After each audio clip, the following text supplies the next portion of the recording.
10 मार्च वो तारीख जब सबसे बड़ा चुनावी परिणाम सामने होगा, जिसका इंतजार जनता को है, उतना ही इंतजार नेताओं को।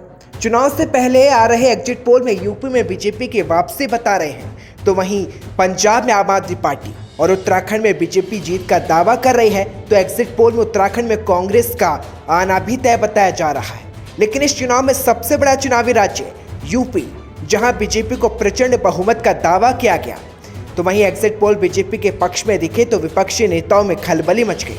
आइए आपको एक एक कर विपक्षी नेताओं के बयान सुनाते हैं, जिन्होंने बीजेपी के जीत होने के दावे पर गुस्सा एग्जिट पोल पर निकाला। सबसे पहले लालू के लाल तेजस्वी की बात सुनाते हैं। देश में जीतती नजर आ रही है। अरे भाई, एग्जिट पोल का लड्डू खाने दीजिए उनको। जीत की असली जो रिजल्ट होगा वो अखिलेश जी लड्डू खाएंगे, क्या चिंता कर रहे हैं। चलिए, बीजेपी कह रही है कि तेजस्वी यादव जीत का असली रिजल्ट अखिलेश को बता रहे हैं, तो वहीं ओम प्रकाश राजभर बोले कि चल सन्यासी मंदिर में ये गाना बजेगा। आप भी सुनिए। 100% अखिलेश जी ने जो कहा है, समाजवादी पार्टी की सरकार बनने जा रही है। 10 मार्च को देखिएगा 10 बजे आप ही लोग दिखाएंगे जो हम गाना बताते थे कि चल सन्यासी मंदिर में, तो वो सन्यासी जाएगा मंदिर में और उस कुर्सी पर अखिलेश यादव जी आएंगे। ये कटु सत्य है और प्रदेश की जनता बदलाव चाहती है, बदलाव के लिए वोट दिया है और जो अखिलेश यादव जी ने कहा है वो सही कहा है। एक तरफ ओम प्रकाश राजभर के बाद जयंत चौधरी को भी एग्जिट पोल पर विश्वास नहीं, क्योंकि एग्जिट पोल उनके पक्ष में नहीं, तो जयंत चौधरी एग्जिट पोल के डेटा पर ही सवाल उठा चुके हैं। ये भी सुनिए। बिल्कुल, जो हम प्रयास हम लोग कर सकते थे, जो मुद्दे जनता के बीच हम ले जा सकते थे, वो हमने किया है। जनता ने भी अपना मत दिया है, वे चीजें बक्से में कैद हैं। इसे कोई जान नहीं सकता क्या परिणाम होगा जब तक वो बक्से खोलेंगे नहीं। सच्चाई तो यही है। बाकी एग्जिट पोल की एक प्रक्रिया होती है। मैंने कभी किसी बूथ पे वोट डालते वक्त किसी एग्जिट पोल वाले को आज तक तो देखा नहीं।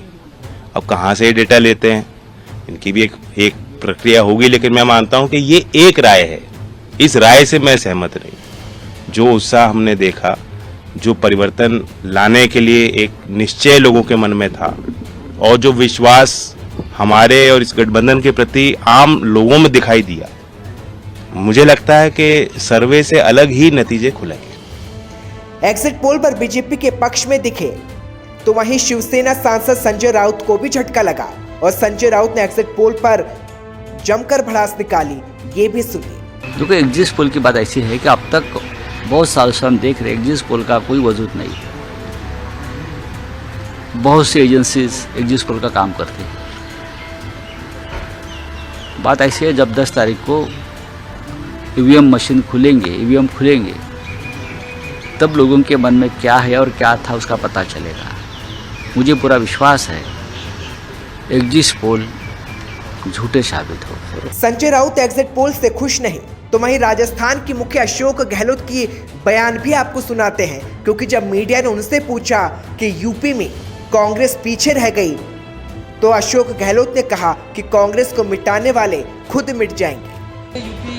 यूपी में कांग्रेस कहीं दिखाई नहीं दे रही। देखिए, ये पूरे देश का सिनेरियो सबको मालूम है। जिस प्रकार से इस देश में कब्जा कर लिया है उन ताकतों ने, जिनका लोकतंत्र में यकीन कभी रहा ही नहीं था, ना पहले था, ना आज है, ना आगे भविष्य में रहेगा।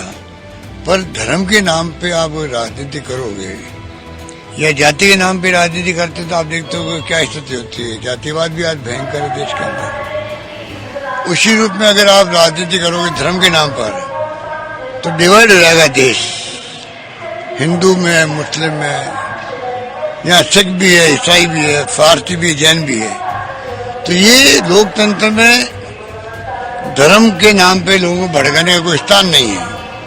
आज धर्म के नाम पे राजनीति हो रही है, उसका फायदा उठा के सत्ता में आना एक बात है, और सभी धर्मों को साथ लेके चल के सभी जातियों को, वर्गों को, धर्म को, उसमें एससी भी है, एसटी भी है, ओबीसी भी है, माइनॉरिटी भी है, जनरल कास्ट भी है, सबको साथ लेके चलो। हिंदू, मुस्लिम, सिख, ईसाई, फारसी, जैन, सब जातियों को, सब वर्गों को। वो एक बहुत चैलेंज का काम भी होता है जो निभाया कांग्रेस ने आजादी के बाद में। लगातार सर्वधर्म संभाव की बात करी और देश यहाँ तक पहुंचा है। आज आधुनिक भारत दिख रहा है, ये कांग्रेस की देन है।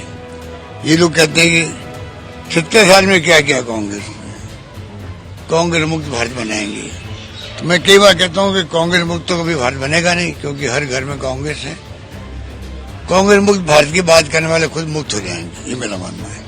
यूपी चुनाव के एग्जिट पोल जहां बीजेपी के पक्ष में है, तो वहीं पंजाब में आम आदमी पार्टी के पक्ष में एग्जिट पोल दिख रहा है। ऐसे में चन्नी बोले कि कैद बक्सा ही बताएगा कि पंजाब में क्या होगा। आम आदमी पार्टी की सरकार बन रही है, सारे एग्जिट पोल में आम आदमी पार्टी की सरकार बन रही है। अब ये जो है बक्से ही बताएंगे कि क्या होना है, तो इंतजार कीजिए 10 तारीख तक। तो वहीं उत्तराखंड में कुछ एग्जिट पोल कांग्रेस के पक्ष में है तो कुछ बीजेपी के पक्ष में है। ऐसे में धामी को पूरा विश्वास है कि उत्तराखंड में बीजेपी ही आएगी। देखिए, सभी एग्जिट पोलों में भारतीय जनता पार्टी की स्पष्ट बहुमत की सरकार बनती हुई दिखाई दे रही है। जितने भी एग्जिट पोल जो निष्पक्ष रूप से आए हैं, मैक्सिमम में सभी में भारतीय जनता पार्टी की सरकार बन रही है। किसी में 45 सीटें, किसी में 47 सीटें, किसी में 43 सीटें, अलग अलग सबके अनुमान आए हैं। लेकिन मेरा मानना है कि जब नतीजे आएंगे तो इससे कहीं ज़्यादा आने वाले हैं और प्रचंड बहुमत की सरकार बनने वाली है। देखा जाए तो एग्जिट पोल पर विपक्षी नेता आग बबूला है, तो वहीं बीजेपी के तमाम नेता इस वक्त खुश है, क्योंकि यूपी में बीजेपी एक बार फिर सत्ता में वापसी करती दिख रही है, जिसका दावा एग्जिट पोल कर रहा है। लेकिन देखना तो 10 मार्च को होगा, जब परिणाम सामने होंगे।